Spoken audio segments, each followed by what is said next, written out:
Today we tell the extraordinary story of the curious case of Benjamin Button. It is a film about time, love, loss, and a life lived in reverse.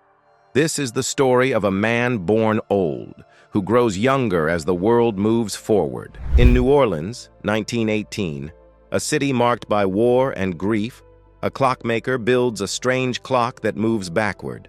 That clock is a quiet wish against time itself. On the same night, a baby is born under unusual circumstances. The child looks like an old man. His mother dies during childbirth, and his father, overwhelmed by fear and shame, leaves him on the doorstep of a nursing home. The woman who finds him is Queenie, a nurse who refuses to let the child be abandoned. She takes him in and names him Benjamin Button. Benjamin grows inside the walls of the nursing home. To the world, he looks ancient, with wrinkled skin, a curved back, and the body of an elderly man. But inside, he is just a boy. Queenie raises him as her own, and the residents accept him like family. He learns to play with them, listen to their stories, and live with the strange blessing of being both child and old man at once. Over time, something extraordinary happens. Benjamin's body begins to change in the opposite direction. He becomes stronger, his hair thickens, his face smooths, and he is clearly aging backward. One day, a little girl named Daisy visits her grandmother in the home. She and Benjamin meet when both are children in spirit, but very different in appearance. There is a quiet connection. As years pass, they cross paths again and again. Daisy grows up to be a dancer, moving through life with grace and determination. Benjamin continues aging in reverse, at times appearing older than the people he loves, at other times appearing much younger. Their lives begin a complicated dance, always moving in opposite directions.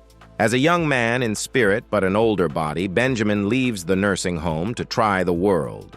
He joins a tugboat crew under the rough but kind Captain Mike. Life at sea teaches him about work, friendship, and survival. He meets people who show him new kinds of loyalty, and he discovers that the world is larger and more unpredictable than he ever knew. On the ship, he also meets Elizabeth Abbott, a glamorous woman who offers Benjamin a brief secret romance. It is exciting and new, but it ends without warning when she disappears from his life. War arrives, and Benjamin and his crew sail into a dangerous mission where they encounter enemy submarines. The violence of war rips through the lives of men he has grown to care for. Many do not return. Benjamin survives, carrying with him the memory of comrades lost and the knowledge that life can end in a single moment. Survival leaves him quiet, changed, and more aware of the fragile nature of time. After the war, Benjamin returns and meets Daisy again. She is now a young woman pursuing her career as a dancer in New York. Benjamin has aged back into a vigorous, handsome form, and for a time they are drawn together by affection, curiosity, and the rare chance at shared company. Their relationship grows and fades like the tide, sometimes close and sometimes distant, because their lives move in opposite directions. Daisy worries about what loving Benjamin means when their ages will never follow the same path. Tragedy strikes when Daisy is injured in an accident that ends her dancing career. Benjamin is there to comfort her, and their friendship deepens into romance.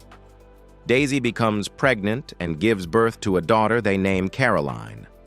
For a while, Benjamin and Daisy have a home, and they experience ordinary family joys, playing with their child, sharing small rituals, and building a life against the slow march of time. But Benjamin knows his condition will not allow him to stay a stable father forever. As he keeps growing younger, he fears the day Caroline will see him as a child rather than a parent. Haunted by the possible confusion and hurt his reverse aging might cause their daughter, Benjamin makes a heartbreaking decision. He leaves Daisy and Caroline, believing his absence will spare them a strange and painful fate. This choice is not made lightly. It is a sacrifice born from love and fear.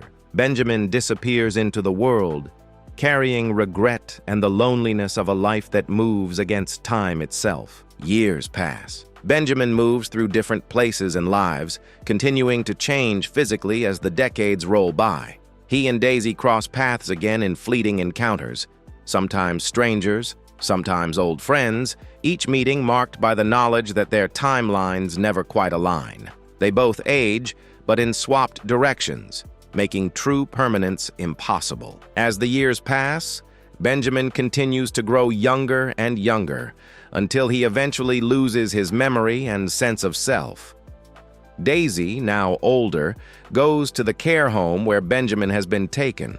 One day she finds him as a small child, not recognizing her, but she still stays by his side and takes care of him. Time keeps moving backward for Benjamin.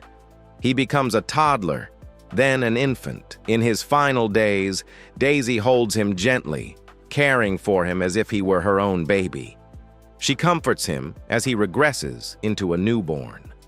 Eventually, Benjamin closes his eyes and passes away peacefully in Daisy's arms, leaving her with both heartbreak and a strange sense of closure.